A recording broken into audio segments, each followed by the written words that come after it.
ఇక varicose veins నుండి విముక్తి పొందండి. ఎవిస్ వాస్కులర్ సెంటర్ ఇప్పుడు మన KPHP లో గ్రాండ్ ఓపెనింగ్ ఏప్రిల్ 4వ తేదీన. వృద్ధులకి వితంతువులకి అందరికి పింఛన్లు ఇచ్చినది ఏ పార్టీ? మొట్టమొదటిసారిగా 35 రూపాయల పింఛన్తో ప్రారంభించింది నందమూరి తారక రామారావు గారు. 2014లో ఆర్థిక ఇబ్బందులున్నా 200 రూపాయలు 2000 చేసిన పార్టీ ఏ పార్టీ అని మిమ్మల్ని అడుగుతున్నా. 10 రెట్లు పెంచానా లేదా? పింఛన్లు పెంచానా లేదా? ప్రాంప్ట్ గా ఇచ్చామా లేదా? దుర్మార్గుడు వచ్చి 1000 రూపాయలు ఇచ్చాడు. నేను ఉండుంటే మొదటి నెలలో 1000 రూపాయలు పెంచేవాడిని. 250 పెంచుకుంటూ పోతానని ముక్కుతూ మూలుగుతూ మొన్న 3000 చేసిన దుర్మార్గుడు ఈ జగన్మోహన్ రెడ్డి. అవునా కాదా తమ్ముళ్ళు? మీరు చెప్పండి. 1000 రూపాయలు ఇచ్చి 1,00,000 సార్లు చెప్పాడు ఇంటింటికి పోయి. అవునా కాదా? అబద్ధాలు కూడా చెప్పాడు. నేను ఇవ్వలేదంట 2000, ఈయన ఇచ్చాడంట. అబద్ధాలు కోరి జగన్మోహన్ రెడ్డి. తమ్ముళ్ళు నిన్న చూడండి, వాలంటీర్ వ్యవస్థ ఉంది. నేను వాలంటీర్ వ్యవస్థకు వ్యతిరేకం కాదు. ఒక రాజకీయ పార్టీకి పనిచేస్తే మీ దగ్గర వసూలు చేసిన ట్యాక్సెస్ తో జీతాలు తీసుకుని 5,000 తీసుకొని వైఎస్ఆర్ కాంగ్రెస్ పార్టీకి పనిచేయడం న్యాయమా అని మిమ్మల్ని అడుగుతున్నా. న్యాయమా అని మిమ్మల్ని అడుగుతున్నా. ఆ మాట నేను చెప్పాను. మిమ్మల్ని తీసేయం, మీరుంటారు, మీ వ్యవస్థ కొనసాగిస్తాం. కానీ మీరు ఏ రాజకీయ పార్టీకి సపోర్ట్ చేయొద్దండి. ప్రభుత్వ సేవల్ని ప్రజలకు అందించండి.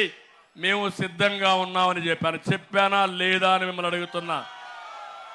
ఎన్నికల కమిషన్ ఏం చెప్పారు? ఈ ఎన్నికలు అయ్యే వరకు వీళ్ళు ఎక్కడ కూడా ఇంటర్వ్యూన్ కాకూడదు, ఒక రాజకీయ పార్టీకి వంతన పాడకూడదు, దూరంగా ఉన్నామని చెప్పారు. తమ్ముళ్ళు అక్కడి నుంచి శవ రాజకీయాలు బయలుదేరాయి. జగన్మోహన్ రెడ్డి అంటే ముసలి వాళ్ళని చంపేయాలని కక్ష కట్టాడు. పండు టాకు లాంటి ముసలి వాళ్ళని వీళ్ళ కోసం నేను ఒకే మాట చెప్పాను. మీ పిల్లలు మిమ్మల్ని చూసుకోకపోయినా మీ ఇంటికి ఒక పెద్ద కొడుకుగా ఉంటా, పెద్దవాళ్ళకు అండగా ఉంటానని చెప్పాను. పెద్ద కొడుకుగా ఉంటానని చెప్పి 5 ఏళ్ళు 1000-2000 రూపాయలు పింఛనిచ్చిన పార్టీ తెలుగుదేశం పార్టీ. అన్నా క్యాంటీన్ పెట్టి పేదవాళ్ళందరికీ 5 రూపాయలకే పూటకు భోజనం పెట్టిన పార్టీ తెలుగుదేశం పార్టీ. ఎవరికైనా పింఛన్ వస్తే 2000 450 రూపాయలతో 3 పూట్ల భోజనం చేసి 1550 రూపాయలు మిగిలిడిగా చేశాను. దాంతో గౌరవం పెరిగింది మా ముసలోళ్ళకందరికి. అవునా కాదా? అది నేను చూపించిన చొరవ. ఎవరైతే పెద్దవాళ్ళు ఉన్నారో వాళ్ళు ఈ రాష్ట్రం కోసం, కుటుంబాల కోసం కష్టపడ్డారు. చివరి రోజుల్లో కష్టపడకూడదని పెద్ద కొడుకుగా వాళ్ళని ఆదుకున్నానని చెప్పి మరొకసారి తెలియజేస్తున్నా. నిన్న ఒకరు చూడండి, నేను చెప్పాను చాలా స్పష్టంగా. మీకు సచివాలయం స్టాఫ్ ఉన్నారు, 1,35,000 ఉన్నారు. ఇంటింటికి పోయిస్తే 45 మందికే ఇవ్వాలా. ఒక రోజులో అయిపోతుంది. మీరు ఇప్పించమని డిమాండ్ చేశాను. దుర్మార్గమైన పాలన. వాళ్ళకి ఇవ్వకుండా సచివాలయానికి రమ్మన్నారు. సచివాలయానికి వచ్చారు, ఒకరిద్దరు చనిపోయారు. దానికి కారణం ఇది ప్రభుత్వ హత్యలు తప్ప ఇంకొకటి తమ్ముళ్ళు అని మిమ్మల్ని అడుగుతున్నా. జగన్మోహన్ రెడ్డి, నీకు పాలించడం చేత కాదు, దద్దమ్మవి నువ్వు. శవ రాజకీయాలు చేసే దుర్మార్గుడు నువ్వు.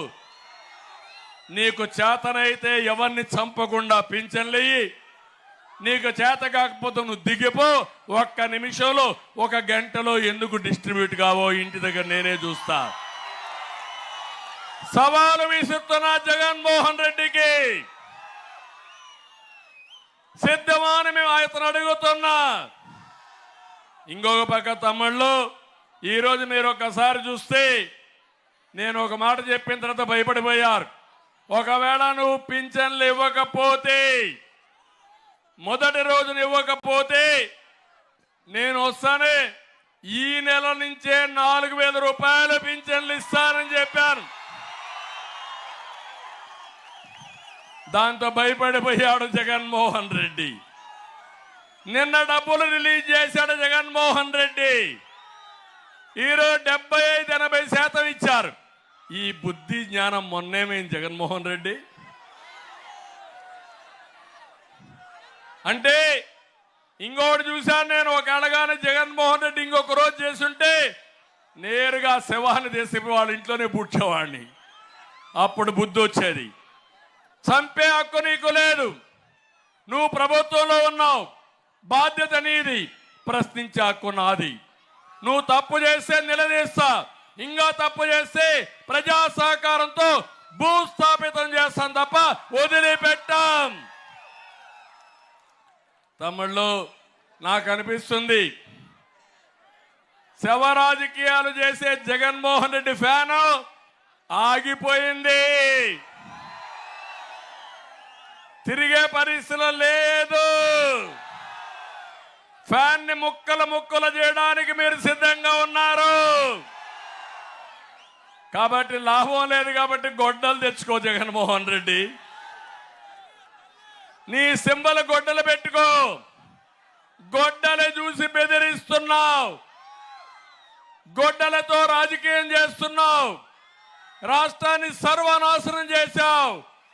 అందుకే సవాలు విసురుతున్నా. నీకు చేతనైతే ఆ గొడ్డలు పెట్టుకోగాని ఈ రాష్ట్రాన్ని శ్మశానం చేయొద్దు, వల్లకాడు చేయొద్దని మరొక్కసారి ఈ ముఖ్యమంత్రికి హెచ్చరిస్తున్నా. సుమన్ టీవీలో మీ పర్సనల్ అండ్ బిజినెస్ ప్రమోషన్స్ కోసం కింది నెంబర్కి కాంటాక్ట్ చేయండి.